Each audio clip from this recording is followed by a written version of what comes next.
A4 size na calendar. So meron tayo dito guys, PNG na to, ready to print na. Kumbaga, pwede mo naman lagyan siya ng ads dito. Ayan, so personalize siya sa client mo or sa printing business mo. Tulad nito, sa printing business, nakalagay dito yung mga services na ino-offer mo. Tapos pangalan ng printing business mo, kumpleto yan guys. Ayan o, para mayroon kayong idea lang. Ayan. So A4 size ito. Ang print nito ay paper lang, pwedeng standard, pwedeng high. Ayan. So kung gusto mo mas matingkad na kulay, i-print mo ng high. Kung katamtaman lang din, i-print mo ng standard lang din. So A4 size yan. Yan, January 2026 yung calendar natin. Hanggang December yan. So isa lang yung ni-print ko para meron tayong sample. Ayan o. Tapos lalagyan nyo na lang siya ng yung ano niya, yung metal clip niya dito, yung nilalagay dito sa taas. Kaya naglagay ako ng allowance. So depende rin sa inyo guys kung gaano kalaki yung allowance na ilalagay dyan pag nag-print na kayo. So PNG naman kasi yan, ma-adjust nyo na yan pag nag-print kayo. Pag nag-print kayo diretso sa PDF, ganito yung itsura. Ayan. So kailangan nyo siyang i-edit mo na. Syempre lalagyan ng ads dito sa version na to. Okay. So magtatanong kung anong gamit kong papel. Ang gamit nyo guys ay hard copy. Ito 70 GSM yan, A4 size. Ito kasi ay legal. Ayan o. Andun sa baba yung A4 size na gamit ko. Pero isang brand yan, hard copy, yung gamit ko dito sa calendar. Pag nagawa ko ng calendar. So 12 pages yan. Yan. So papakita natin mamaya kung paano mag-edit ng ready to print na files natin para dito sa calendar natin. 2026 calendar natin. Saan nga ba makakuha o mabibili yung ready to print natin guys na calendar?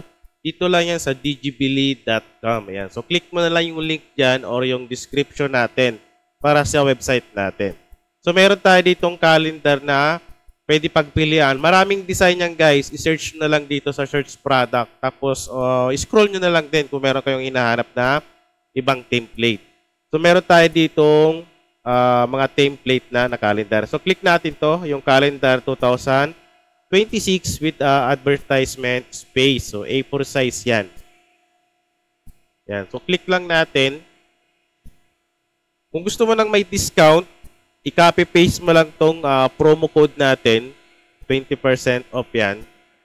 Yan. So makikita nyo naman dyan kung anong amount yung requirement para ma-activate yung code natin. Okay? So dito, click mo lang add to bag. So makikita naman yung details dito guys. Please double check the calendar pages before purchasing. So kailangan i-check nyo muna yung mga calendar natin, yung mga numbering, kung tama ba.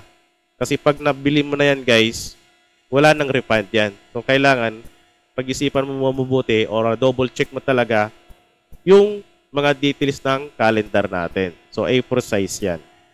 Okay? So add to bag, check out.